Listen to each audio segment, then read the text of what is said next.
तो जय हिंद दोस्तों, मेरा नाम है रुपेंद्र कुमार शर्मा। आप देख रहे हैं शर्मा कोचिंग क्लासेस। अगर आप नए विद्यार्थी हैं, सब्सक्राइब करके बेल आइकन को क्लिक कर लेना, आपके लिए बहुत ही इम्पोर्टेंट होगा। ठीक है, आगे ये हमारा टेलीग्राम ग्रुप है, हमारे टेलीग्राम ग्रुप से जुड़ जाना, जो कि आपके लिए भी बहुत इंपॉर्टेंट होगा, जहाँ पे सब लिंक्स आपको पीडीएफ के रूप में यहाँ प्रोवाइड कराए जाएंगे। और साथ में हमारा ये व्हाट्सअप नंबर है। ठीक है, साथ में हमारी एचसीएफ रेंजर की कुछ टेस्ट सीरीज चल रही है, पेपर 1 चल रहा है और पेपर 2 को चल रहा है। अगर इसके बारे में जानकारी चाहिए या कुछ इंक्वायरी करना है तो कॉल करके आप हमसे बात कर सकते हैं। ठीक है, देखेंगे आज का जो साइंस का क्लास है, मतलब बायो का क्लास है, थ्योरी क्लास है। ये ऑब्जेक्टिव प्लस थ्योरी ले रहा हूँ मैं, जो आपके लिए बहुत इंपॉर्टेंट है। जैसे कि कोशिका तथा आनुवांशिकता, है ना, ये गलत लिखा है। सेलुलर और मॉलिक्यूलर जीव विज्ञान केंद्र कहाँ पर स्थित है? कोशिका तथा आनुवांशिकता का सेलुलर और मॉलिक्यूलर जीव विज्ञान केंद्र कहाँ पे स्थित है? देखो, ऐसे क्वेश्चन को कैसे बनाते हैं, क्या करते हैं, इसका थ्योरी क्या है, सब समझाऊंगा। तो देखेंगे इसमें आगे कहाँ है स्थित है। ये क्वेश्चन था, है ना, कि कोशिका तथा आनुवांशिकता का है ना, सेलुलर और मॉलिक्यूलर जीव विज्ञान केंद्र कहाँ पे स्थित है? तो सही आंसर है इसमें हैदराबाद। देखो, हैदराबाद तो आंसर है, पर इसके बारे में डिटेल दे रहा हूँ, उस डिटेल को आप समझना। डिटेल क्या है आपके पास क्वेश्चन में कि कोशिकीय व आणविक जीव विज्ञान केंद्र कोशिका के सूक्ष्म अध्ययन की सुविधा प्रदान करता है और ये हैदराबाद के आंध्र प्रदेश में स्थित है। देखेंगे हम टॉपिक वाइज देखेंगे, थ्योरी भी देखेंगे साथ में, तो आप इसको पूरा समझना। ये एक प्रकार से आपका थ्योरी का ही क्लास है। ठीक है, अगला आप देखेंगे centre for DNA fingerprint and diagnostic कहाँ स्थित है? ये कहाँ स्थित है, इसका सही आंसर है ये भी हैदराबाद में ही स्थित है। इसके बारे में डिटेल देख लीजिए क्या है कि centre for DNA fingerprint and diagnostic Hyderabad में स्थित है। याद रखना, डायरेक्ट क्वेश्चन पूछेगा, कुछ जगह से क्वेश्चन पूछेगा आपके एचसीएफ में, ये आपको पता होना चाहिए। ठीक है, आगे आप देखेंगे। देखिए, ये क्वेश्चन थोड़ा सा बड़ा है तो थोड़ा जूम आउट कर रहा हूं, ये थोड़ा सा बड़ा क्वेश्चन है। ठीक है ना, पहले क्वेश्चन पढ़ लेते हैं हम लोग। क्या है क्वेश्चन में कि जंतु कोशिका पादप कोशिका से कैसे भिन्न होती है? ऐसा क्वेश्चन बनाता है क्योंकि उसमें क्या पाया जाता है। देखो, आपके पास बहुत सारा ऑप्शन है। पहला ऑप्शन है कोशिका की भित्ति नहीं होती, हरित लवक नहीं होता, तार केंद्रक होते हैं या हीमोग्लोबिन होते हैं। ये 4 ऑप्शन, अब इसी 4 ऑप्शन पे फिर 4 ऑप्शन बनाया गया है। उसका सही आंसर है ई उपयुक्त सभी, मतलब ई एकदम सही है। जो दिया है चारों ऑप्शन आपका सही है। याद रखिए, ऐसे क्वेश्चन को आप आराम से समझेंगे, गलती नहीं करना। ठीक है ना, आगे देखना। चलो, ये देख लीजिए क्या है कि निम्नलिखित में से कौन सा शरीर के ऊतकों की वृद्धि, विकास व सुधार के लिए महत्वपूर्ण होता है? शरीर के टिश्यूज की वृद्धि के लिए कौन इंपॉर्टेंट होता है? तो protein is the correct answer. अब प्रोटीन के बारे में डिटेल समझेंगे, क्या होता है प्रोटीन।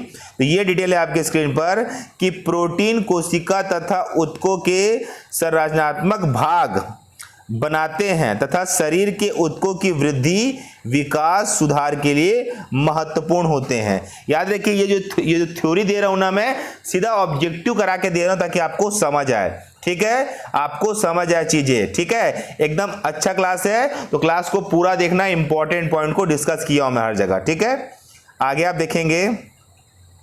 हाँ, ये क्वेश्चन आप देखेंगे, ये थोड़ा बड़ा क्वेश्चन है। ठीक है, पहले क्वेश्चन अपन देख लेते। क्या है क्वेश्चन है कि निम्नलिखित में से किसने मूल अवधारणा प्रस्तुत की थी कि सभी जीव कोशिकाओं से बने होते हैं? आपने पढ़ लिया कि सभी जीव कोशिकाओं से बने होते हैं। उसके बाद आपके पास ऑप्शन है 4 ठो। देखो, 4 ऑप्शन है, Lewis pasture, Robert Hooke, MJ स्लाइडन व टी स्वान। ये ऑप्शन है, तो उसका सही आंसर है डी। मतलब किसने किसने कहा था? एमजे स्लाइडन ने कहा था और टी स्वान ने कहा था, है ना। एमजे स्लाइडन ने कहा था और टी स्वान ने कहा था, डी। अब पूरा डिटेल समझना कि इन्होंने कहा था कि सभी जीव कोशिका से बने होते हैं। अब पूरा डिटेल दे रहा हूं उसके बारे में, पूरा डिटेल देखिए, पूरा डिटेल कि क्या है कि एमजे स्लाइडन और टी स्वान नामक वैज्ञानिक ने सन 1839 में कोशिका सिद्धांत को दिया था। कोशिका के सिद्धांत को इन्होंने दिया था, याद रखना है, कि जिसके अनुसार सभी जीव कोशिकाओं से बने होते हैं, और लुईस पास्चर ने पाश्चुरीकरण की क्रिया की खोज की थी, और रॉबर्ट हुक नामक वैज्ञानिक ने कोशिका की खोज की थी। पूरा डिटेल यहीं पे मिल रहा है आपको थ्योरी क्लास के हिसाब से, पूरा डिटेल आपको मिल रहा है, एक प्रकार का ये थ्योरी क्लास ही है ना। याद रखिए, एमजे स्लाइडन और टी स्वान नामक वैज्ञानिक ने कोशिका सिद्धांत दिया था, लुईस पास्चर ने पाश्चुरीकरण दिया था, और रॉबर्ट हुक ने कोशिका की खोज की थी। पूरा डिटेल आपको यहां से मिल गया है, तो बिल्कुल वीडियो को लाइक जरूर करना अगर आपको अच्छा लगे तो। आगे देखेंगे आप, चलो, ये है कि प्रोटीन के निर्माण की आधारभूत इकाई क्या होती है, कि प्रोटीन किसके बने होते हैं, तो आंसर है ए, प्रोटीन एमिनो अम्ल से बने होते हैं। किसके बने होते हैं, एमिनो अम्ल से बने होते हैं। अब डिटेल देख लीजिए आप, देख लीजिए क्या है कि प्रोटीन का निर्माण की आधारभूत इकाई एमिनो अम्ल है, एमिनो एसिड है। प्रोटीन वास्तव में एमिनो एसिड के से ही बने होते हैं, है ना। The protein are the chain amino acid. तो डिटेल आपको यहीं पे दे रहा हूं मैं, आपको अलग से लिखने की जरूरत नहीं, इसलिए हमारी पेड कोर्सेज को आप ले सकते हो, बिल्कुल थ्योरी क्लास होता है ऑब्जेक्टिव के हिसाब से, ठीक है। आगे देखेंगे आप, चलो, ये क्वेश्चन भी अच्छा है कि प्रोटीन बनाने के लिए एमिनो अम्ल की आवश्यकता होती है। कितने एमिनो अम्ल लगते हैं प्रोटीन के लिए, तो सही आंसर है 20 एमिनो अम्ल लगते हैं प्रोटीन के निर्माण के लिए। अब इसका डिटेल देख लीजिए, पूरा डिटेल है, आपको अलग से कहीं से कुछ करने की जरूरत नहीं है। यहाँ पे जो प्रोटीन बनाने के लिए 20 प्रकार के एमिनो अम्ल की आवश्यकता होती है। इन 20 एमिनो एसिड में 10 का संश्लेषण लीवर करता है, और 10 को आहार में उपस्थित होने के लिए जरूरी होता है। 20 में से 10 का जो संश्लेषण होता है उसको लीवर कर लेता है, और जो 10 बचता है वो हमारे मील्स होते हैं, खाने होते हैं, उसमें तो उसके लिए इंपॉर्टेंट होता है। यहीं पे पूरा चीज क्लियर हो गया, आपको अलग से और कोई किताब पढ़ने की जरूरत नहीं है, ठीक है। इसकी पीडीएफ बहुत ही इंपॉर्टेंट है। अगला आप देखेंगे अनुवांशिकी उत्परिवर्तन इनमें क्या होता है, कौन सा है इसमें, तो सही आंसर है क्रोमोसोम्स, है ना। अनुवांशिकी उत्परिवर्तन इनमें होता है, तो किस में होता है, क्रोमोसोम्स में होता है। अब क्या होता है क्रोमोसोम्स, आप देखेंगे इसका डिटेल, ये आपका डिटेल आ गया, स्क्रीन पर लग गया। देखेंगे इसका कि अनुवांशिकी उत्परिवर्तन क्रोमोसोम्स में होता है। जीवधारिया की एक पीढ़ी से दूसरी पीढ़ी में विभिन्न लक्षणों के प्रेषण या संचरण को ही अनुवांशिकता कहते हैं। एक पीढ़ी से दूसरे पीढ़ी में विभिन्न लक्षणों को ही अनुवांशिकता कहा जाता है, और ये क्रोमोसोम्स में होते हैं। पूरा डिटेल आपको दे रहा हूं मैं, ताकि आपको कोई समस्या ना आए। आप हमारे थ्योरी क्लास और टेस्ट सीरीज दोनों ज्वाइन कर सकते हैं। अगला देखेंगे, ये है, इसमें एक ऑप्शन छूट गया है कि जीन परिवर्तन किसमें होता है। जीन परिवर्तन किसमें होता है, तो जीन परिवर्तन डीएनए में होता है। ये आप आंसर लगा के आएंगे एग्जाम में, डीएनए में होता है जीन परिवर्तन। अब आप डिटेल देखेंगे इसका कि जीन परिवर्तन डीएनए में होता है। डीएनए में आनुवांशिक विशेषताएं जीन के कारण ही होती है। जीन आनुवांशिक गुणों के प्रति उत्तरदायित्व होता है।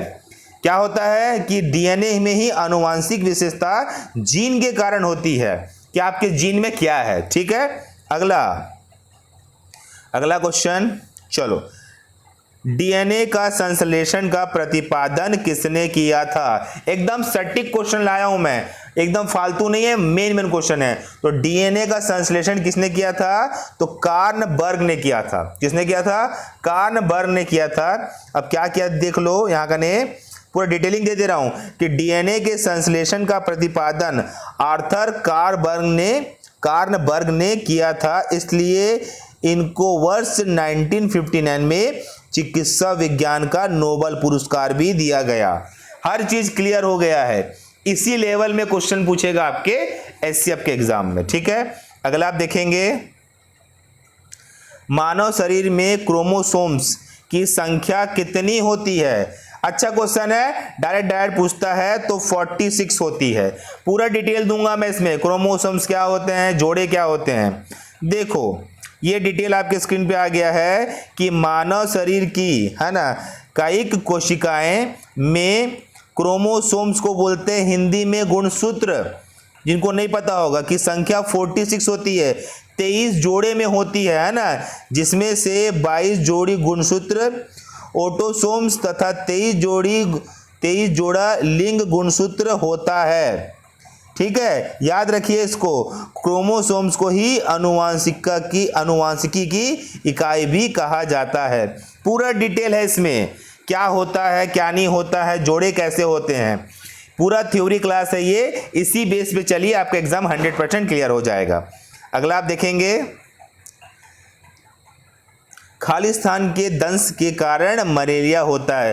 दंश मतलब काटने के कारण होता है, तो सबको इसका आंसर पता होगा, मादा एनीफिलिस। अब इसके बारे में डिटेल समझ लेंगे, होता क्या है। तो डिटेल आपके स्क्रीन पर लगा दिया गया है कि मलेरिया नामक बुखार मादा एनीफिलिस के दंश के कारण होता है।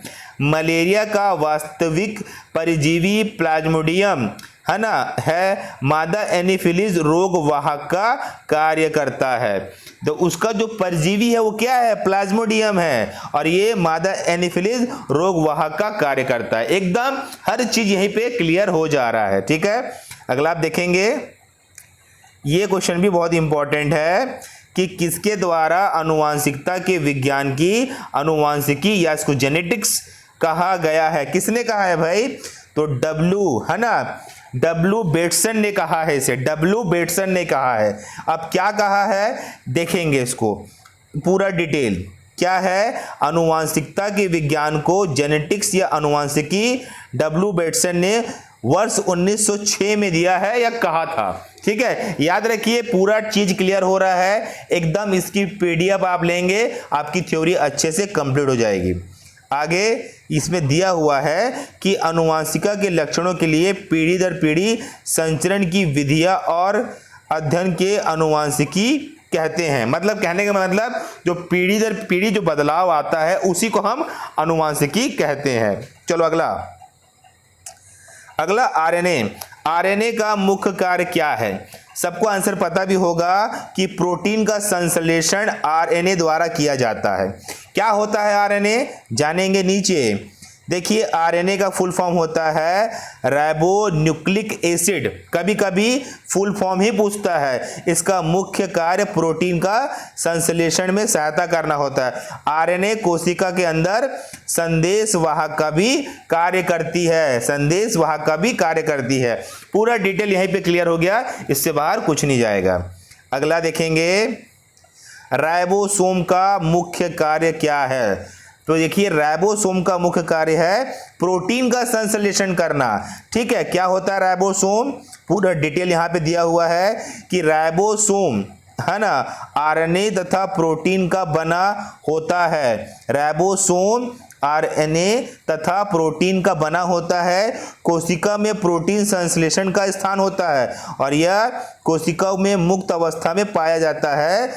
अतः यह द्रव्य जालिका अथवा नाभिक कला के साथ संयुक्त होता है। इसकी खोज जंतु कोशिका के जॉर्ज पैलेडे ने की थी। ठीक है, याद रखिए डिटेल आपको दे दिया गया, इसी डिटेल को आपको पढ़ना है कि खोजकर्ता कौन है, फुल फॉर्म क्या है, उसके अलावा अलग से कुछ नहीं पूछता। अगला, आत्महत्या की थैली किसे कहते हैं। डायरेक्ट क्वेश्चन रहेगा आपके एससीएफ में। तो लाइसोसोम को कहा जाता है आत्महत्या की थैली। आपने आंसर तो लगा दिया। अब जानेंगे पूरा इसके बारे में, क्या होता है लाइसोसोम। लाइसोसोम के बारे में जानेंगे कि इसे आत्महत्या की थैली भी कहा जाता है, मतलब इंग्लिश में सुसाइड बैग भी कहते हैं। इसकी खोज सीडी डुवे ने की थी, खोजकर्ता का नाम यहां से निकल के आ गया। इसका कार्य कोशिका के अंदर अनावश्यक पदार्थों का विघटन करना है। लाइसोसोम का निर्माण ग्लॉजी काय में होता है। पूरा डिटेल दे दिया हूं, इतना पढ़ लो, यही नोट्स बहुत इंपॉर्टेंट है और बहुत काफी है। ठीक है, आगे आप लोगों के लिए डीएनए का मूल मात्रक क्या होता है, डीएनए का एक्चुअली में मात्रक क्या होता है पूछना चाह रहा है।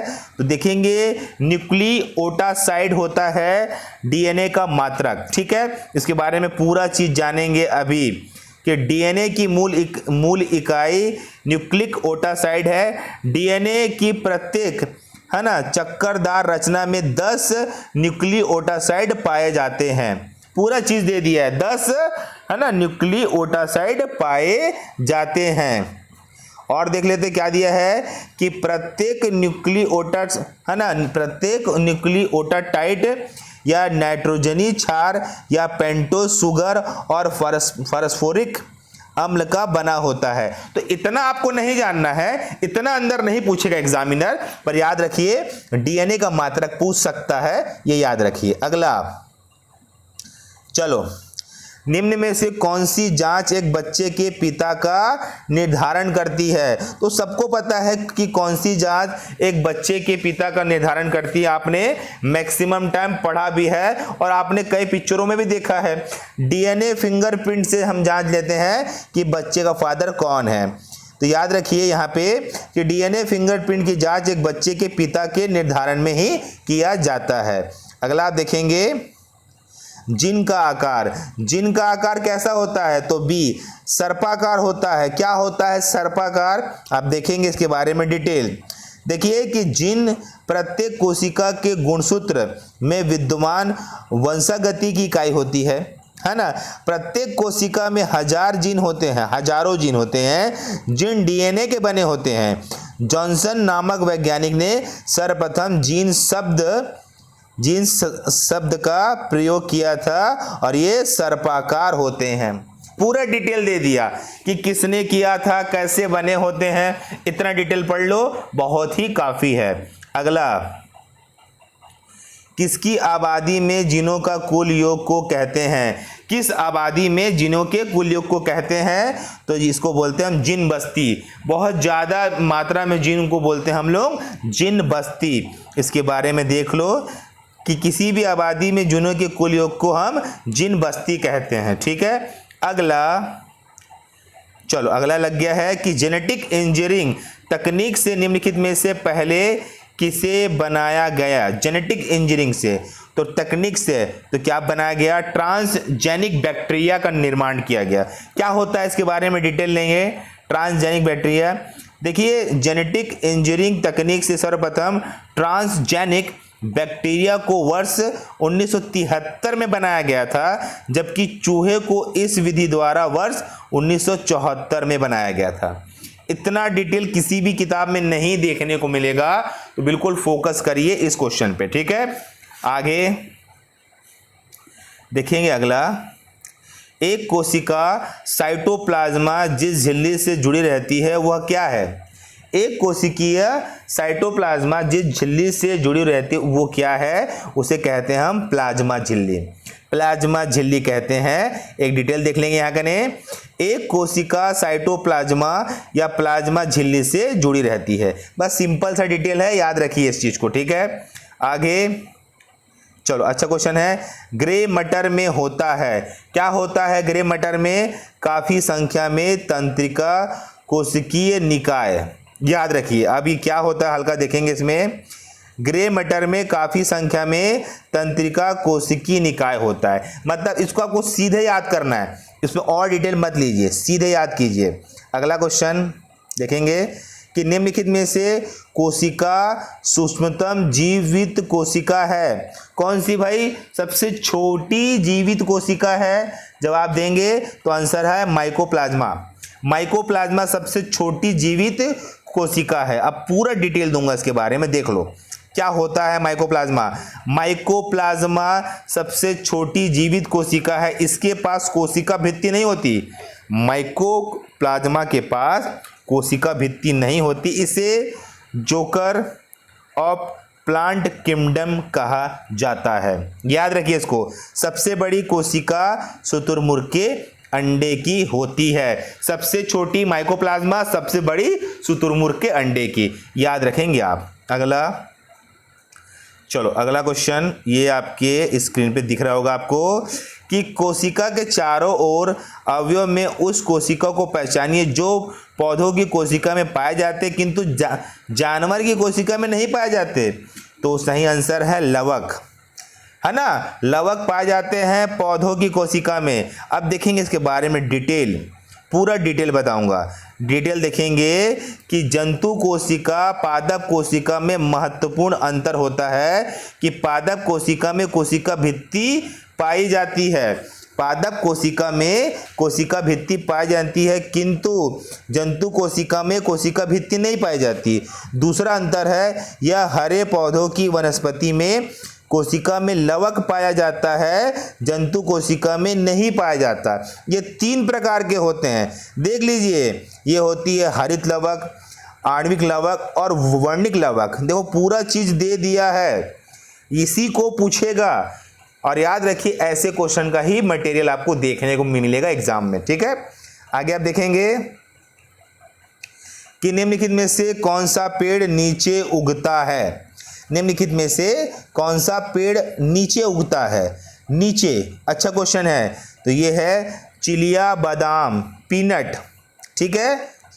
अब इसके बारे में जानकारी ले लेते हैं कि चिलिया बादाम पीनट का फल पेड़ के नीचे अर्थात जड़ों के साथ उगता है, जबकि इसका फूल पेड़ की शाखाओं में उगता है। एकदम ब्रांडेड क्वेश्चन जो एग्जाम में आ सकता है। अगला क्वेश्चन आपके स्क्रीन पर देखेंगे कि किसी पुष्प का पराग उसी पौधों के पराग के प्रकार, है ना, में अंतरित कर दिया जाए तो उसे कहते हैं, क्या कहते हैं भाई। तो ए स्वयं युगम कहते हैं या ऑटोगेमी कहते हैं। क्या होता है इसका मतलब समझेंगे। ऑटोगेमी का मतलब देखेंगे कि जब किसी पुष्प का पराग उसी के पौधों के परागण प्रकार के में अंतरित कर दिया जाता है ना, है ना, एकदम अंतरित करना, है ना, स्टेगमा बोलते हैं, तो उसे ऑटोगेमी कहा जाता है ना। स्वयं परागण करेगा तो उसे ऑटोगेमी, ऑटो मतलब स्वयं, है ना। ये याद रखिए, अच्छा क्वेश्चन है एग्जाम के लिए। अगला देखेंगे कि श्वसन में कार्बोहाइड्रेट निम्नलिखित में से विखंडित होती है। तो कैसे होती है भाई। तो बी कार्बन डाइऑक्साइड और जल में विखंडित होती है। इसका देख लेंगे डिटेल, ये आपको डिटेल दिखा रहा हूं मैं। ये ऑक्सी श्वसन में निम्न जो प्रोसेस होता है उसके बारे में है। C6H12O6, फिर आपके पास क्या है 6O2, फिर क्या हुआ 6CO2, 6H2O और ये 283 किलो जूल की ऊर्जा निकल गई। इस प्रकार ऑक्सी श्वसन में कार्बन डाइऑक्साइड ये निकला और जल बनता है और ऊर्जा मुक्त होती है। आपको दिख गया पूरा इक्वेशन इसी पे बेस रहेगा, ठीक है। आगे वह पौधे का वह भाग जो पानी एवं विलय के जड़ों से पौधों के अनेक भागों तक लेके जाता है। मतलब जो जड़ों से पानी को लेके जाता है उसे हम क्या कहते हैं भाई। ये अच्छा क्वेश्चन है, ये उसे कहते हैं जाइलम, जाइलम कहते हैं। अब देखेंगे इसके बारे में कि जड़ परासरण द्वारा जल का अवशोषण करती है। जल की पत्तियां अवरोही परिवहन जाइलम उतक के द्वारा होती है, जबकि फ्लोएम पौधों में भोज्य खाद्य पदार्थ देता है। जल देता है जाइलम और फ्लोएम क्या देता है, खाद्य पदार्थ हमें एक पेड़ में देता है। याद रखिए इसको, ठीक है। आगे श्वसन क्या है, श्वसन क्या है, तो एकदम अच्छा क्वेश्चन है ये। तो एक अपचयन कैटाबोलिक प्रोसेस होता है श्वसन। इसके बारे में जान लेंगे क्या होता है कि श्वसन एक अपचयन प्रक्रिया है जिसके अंतर्गत भोज्य पदार्थ के ऑक्सीकरण से ऊर्जा मुक्त होती है। श्वसन 2 प्रकार के होते हैं, एक होता है अनाऑक्सी श्वसन, एक होता है ऑक्सी श्वसन। अनाऑक्सी श्वसन क्या होता है, ऑक्सीजन की अनुपस्थिति में होता है, और ऑक्सी श्वसन क्या होता है, ऑक्सीजन की अनुपस्थिति में होता है। तो देखिए बहुत ही ऐसी तैयारी करनी है जहां पे आप ऑप्शन को समझ सको, ठीक है। और नए बच्चे सब्सक्राइब जरूर करना, क्योंकि इसी प्रकार के वीडियो आपको मिलते रहेंगे। और सबसे इंपॉर्टेंट है हमारे टेलीग्राम को ज्वाइन जरूर करना, जहां पे इंपॉर्टेंट अपडेट मिलते रहते हैं। ओके, धन्यवाद, थैंक यू सभी को। व्हाट्सअप नंबर है और आप हमारी पेड कोर्सेज भी परचेस कर सकते हो। ओके, धन्यवाद, थैंक यू।